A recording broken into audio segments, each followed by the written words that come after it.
Samantala, meron na tayong panauhin. Kanina pa naghihintay. Sorry naman. At pina-standby natin. Go, Christian, kunin mo. Yes, partner, pag-usapan natin yung impeachment complaint na inihain dyan sa Kamara at na-endorso na nga sa Committee on Justice. Kasama natin si Batangas 2nd District Representative. Suki natin to data, no? Si Congresswoman Jervel Jinky Bitrix Tuwistro. Congresswoman, good morning po, Christian at Doris. Good morning, ma'am.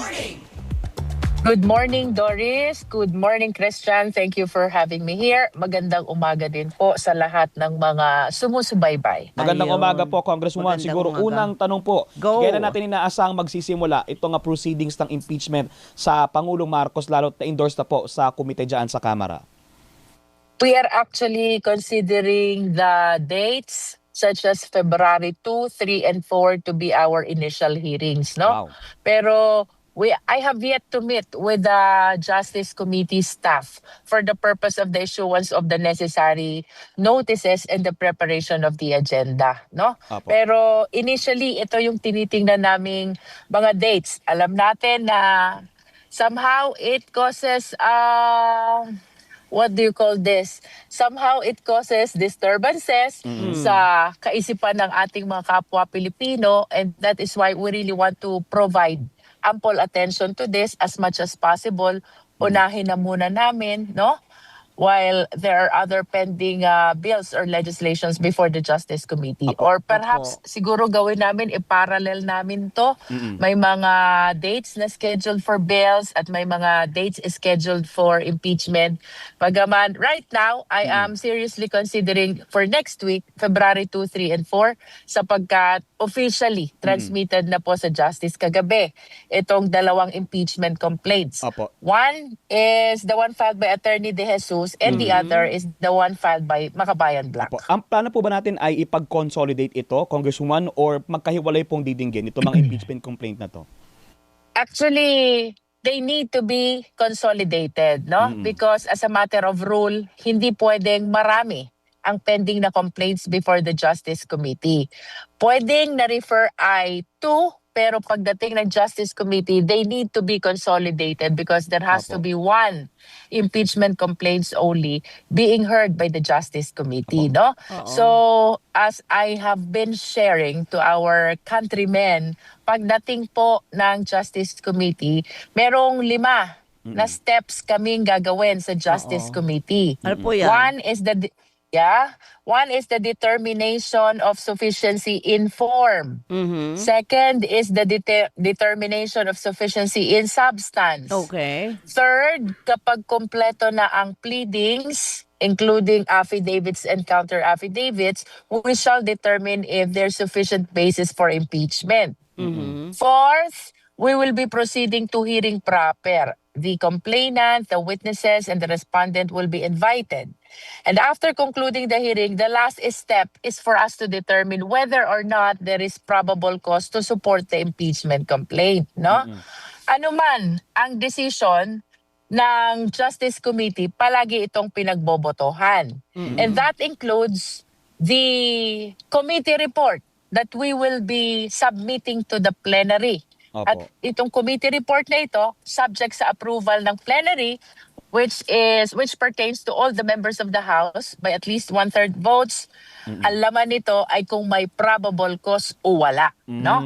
Pag ang inapprove ng plenary is a committee report which says may probable cause, it warrants transmittal of the impeachment complaint to the Senate. Otherwise, if the content of the committee report walang probable cause at inapprove siya ng plenary, that would be equivalent to the dismissal of the impeachment complaint. Apo. Paano naman, Congresswoman, yung impeachment complaint na ihahain o inihain po ng grupo nila Mike Defensor? Matutuloy pa rin po ba yun? Masasama po ba yun? Or implemented na po yung 1-year ban dahil endorsed na tong dalawang complaint sa Committee on Justice?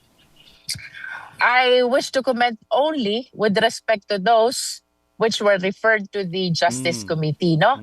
And as far as I am concerned, and under the rules, when these 2 complaints were referred to the Justice Committee, nung dumating sa Justice Committee, itong dalawang complaint, effectively, nabar na lahat ng paparating pang impeachment complaint against the President for a period of 1 year, no? Okay. That is since the time of filing, kung kailan final itong dalawang impeachment cases na ito. Opo. That explains the meaning of the 1-year bar Yes. rule, no? Which is also pronounced in Francisco ruling. Opo. So hindi pala ganoon, ma'am, madam, na kunyari may nag-file ng complaint. So pasok na yung 1-year ban. Yes. Meron na naman pangalawa, 1-year ban ulit. Hindi po ganon? No. Ang sabi po sa ating saligang batas, isang impeachment complaint lang per impeachable official kada taon. Kasi Opo.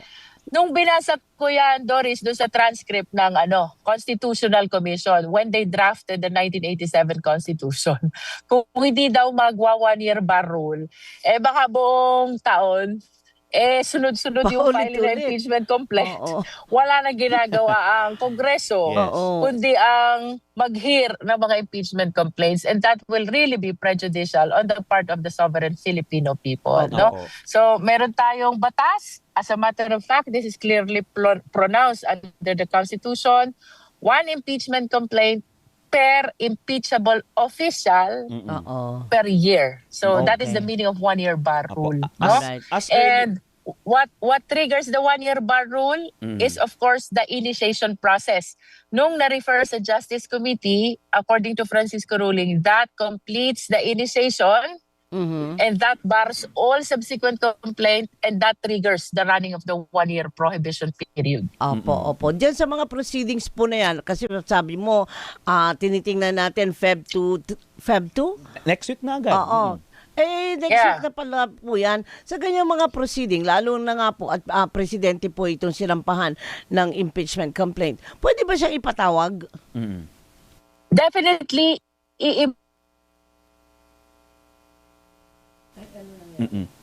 Naku, teka, nawala yung audio. Nawala, baka dumaan sa Mahalagang tunnel. sagot yun, partner. Oo nga Oo, eh. mawi-witness ba natin ang Pangulong Marcos na pupuntang Kongreso para humarap doon sa ano? Ayan, Yes, bumabalik. Congresswoman.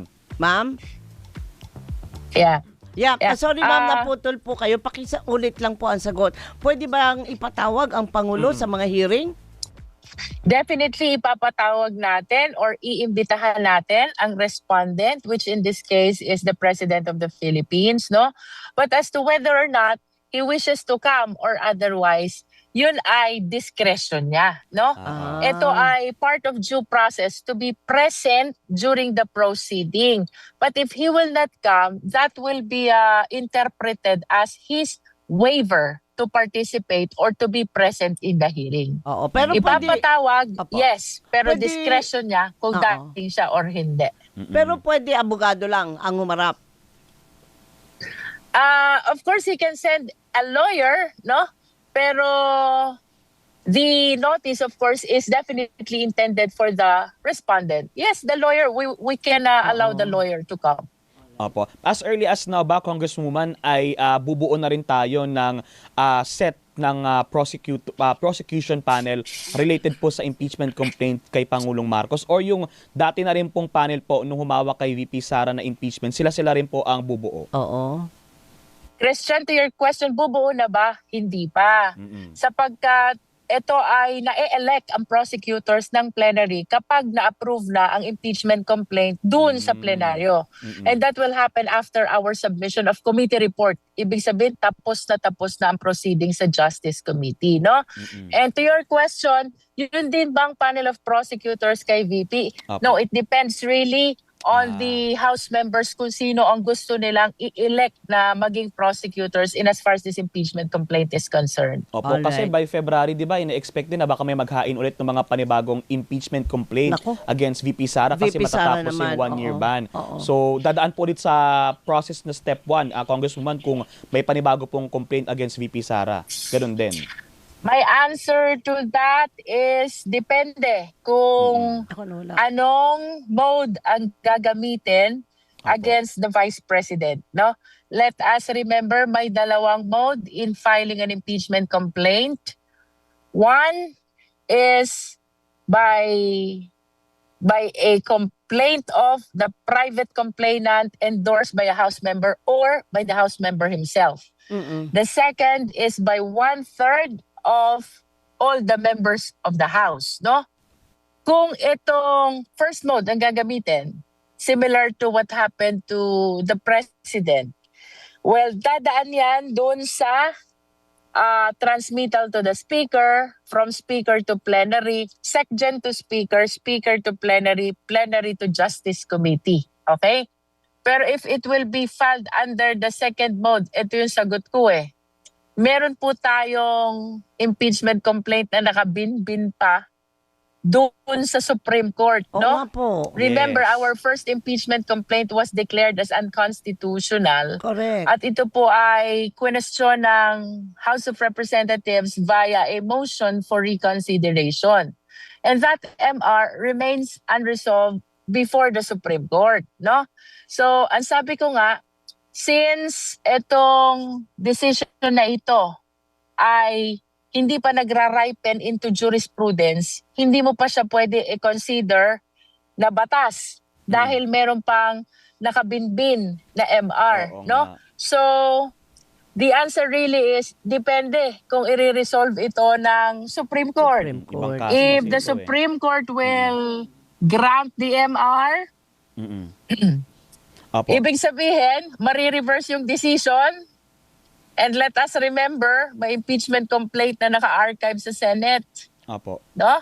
Opo, So opo. the granting of the MR may be considered as a basis for the reinstatement of the impeachment complaint currently archived in the Philippine Senate. No? Okay, okay. Kung i-deny naman ng Supreme Court itong motion for reconsideration, ibig sabihin, wala na talaga.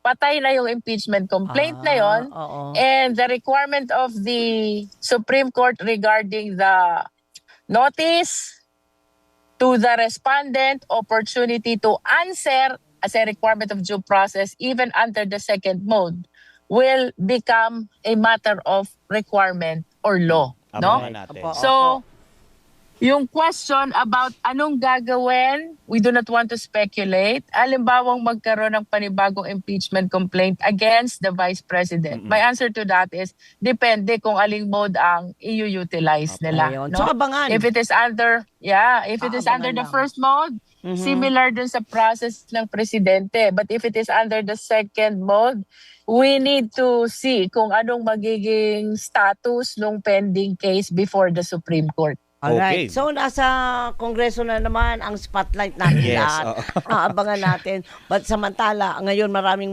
salamat, Opo. Congresswoman. At nabigyan nyo kami ng mga insights na Opo. ganyan. Good luck po. naliwanagan. Thank you, ma'am. Ingat ma'am, good luck po. Thank you, and good morning po sa lahat ng viewers ng Yan. Teleradyo. Opo, Salamat, tandem ma'am. ng bayan. Sa DZMM po. Thank you ma'am. Thank you, ma'am. Thank you. Si Congresswoman Jervy Luistro mula po sa Batangas at ang chairperson ng House Committee on Justice. Buti tumama. DCMM. Teleradyo. Kinabahan ako eh. Ako din. Muntik akong malaglag sa upuan ko. Hindi, maraming salamat po. At yan ang tawag to, maliwanag na paliwanag. Oo. Abangan natin. Abangan.